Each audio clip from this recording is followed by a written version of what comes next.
ఒక ఊర్లో ఒక ముసలమ్మ ఉండేది. ఆమెకు ఎవ్వరూ లేరు.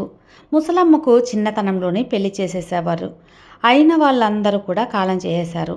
ఉన్న తన చిన్న ఇంట్లో నివసిస్తూ ఉండేది.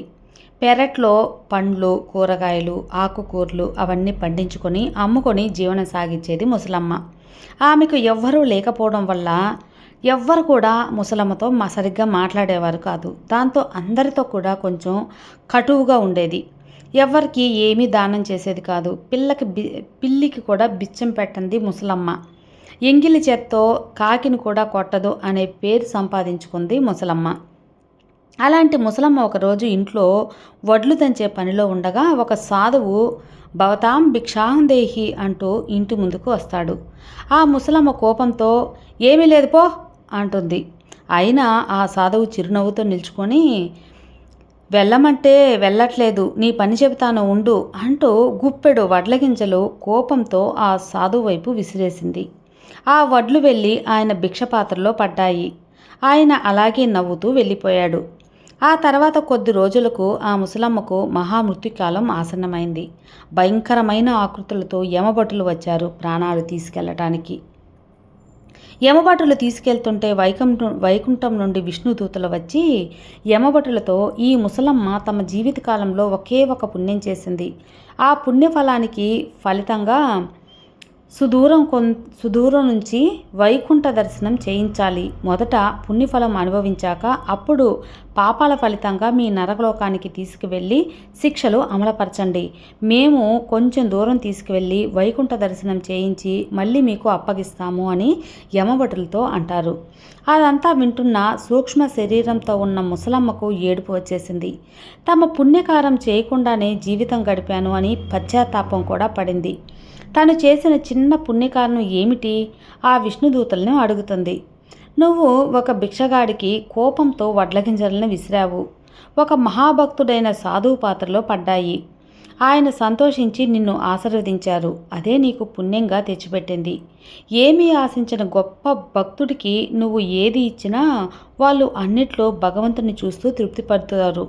అలాంటి వారికి చేసింది ఎప్పుడు కూడా వృధా కాదు అంటూ జరిగింది చెబుతారు ఆ విష్ణుదూతలు. అయ్యో, తెలియక అనుకోకుండా చేస్తేనే ఇంత పుణ్యం వచ్చింది, ఇంకా పుణ్యకారాలు చేస్తే ఎంత బాగుంటుంది అని అప్పుడు పశ్చాత్తాపడింది.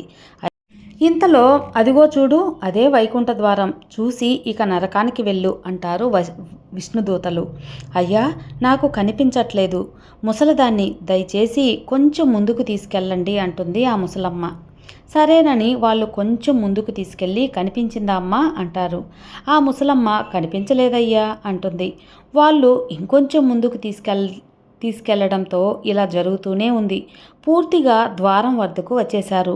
ఇక ముందుకు వెళ్ళడం కుదరదు. నీకు కనిపించినా లేకున్నా ఇక్కడి నుంచే దండం పెట్టుకో, నిన్ను యమభటులకు అప్పజెప్పి మేము వెళ్ళిపోతాము అంటారు విష్ణుదూతలు.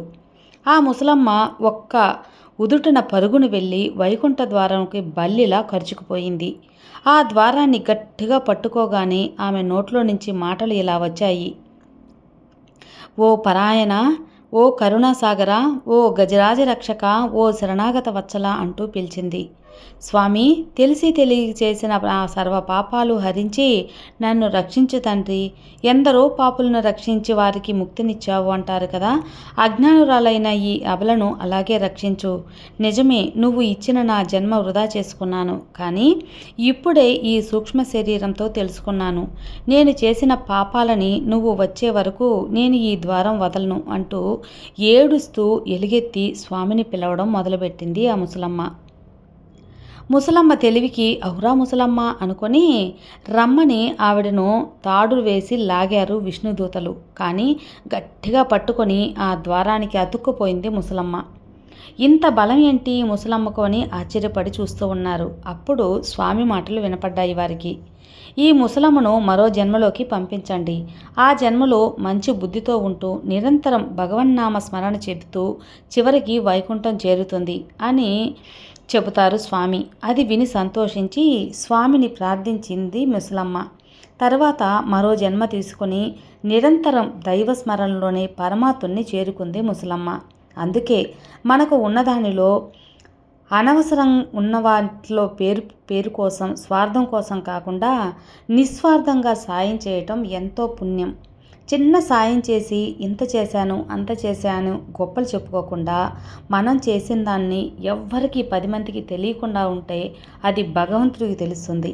భగవంతుడి ఖాతాలో అది లెక్కించబడుతుంది అని ఈ యొక్క కథ సారాంశం. కాబట్టి ఈ కథని మనం నీతి తెలుసుకోవాలి అంటే మన జీవితంలో వీలైనంతగా దానం చేయడం, ఇతరులకి సాయం అన్న వాళ్ళకి సాయం చేయటం, ఆకలి అన్నవారికి ఆకలి పెట్టడం. మిసలమ్మ తెలియజేసిన ఆ యొక్క చిన్న దానమే, అంటే కోపంతో విసిరిన ఆ యొక్క వడ్ల గింజలే ఆమెకి అంతటి పుణ్యాన్ని చేకూర్చాయి. ఇక మనం తెలిసి ఇతరులకి సాయం చేసినప్పుడు ఎంత పుణ్యం చేకూరుతుంది. ఆ పుణ్యం మనకే కాకుండా మన పిల్లలకి, మన భావి తరాల వారికి కూడా ఆ పుణ్యం అనేది సంక్రమిస్తుంటుంది. ఆ పుణ్యమే మనం కష్టకాలంలో మనల్ని రక్షించడానికి దైవానుగ్రహంగా ఉపయోగపడుతుంది. వేసిన విత్తనం ఎప్పుడూ వృధా కాదు, చేసిన పుణ్యం ఎప్పుడూ వృధా కాదు అన్నదే నిజం.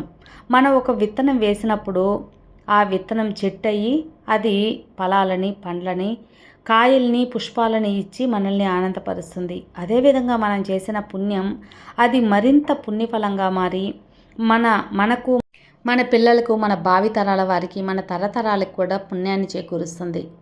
ఈ కథ నచ్చింది కదా? ఈ కథ నచ్చితే లైక్ చేయండి, షేర్ చేయండి, సబ్స్క్రైబ్ చేసుకోండి. మరో మంచి వీడియోతో మళ్ళీ కలుద్దాం. అంతవరకు have a good day friends. Thank you for watching. Bye.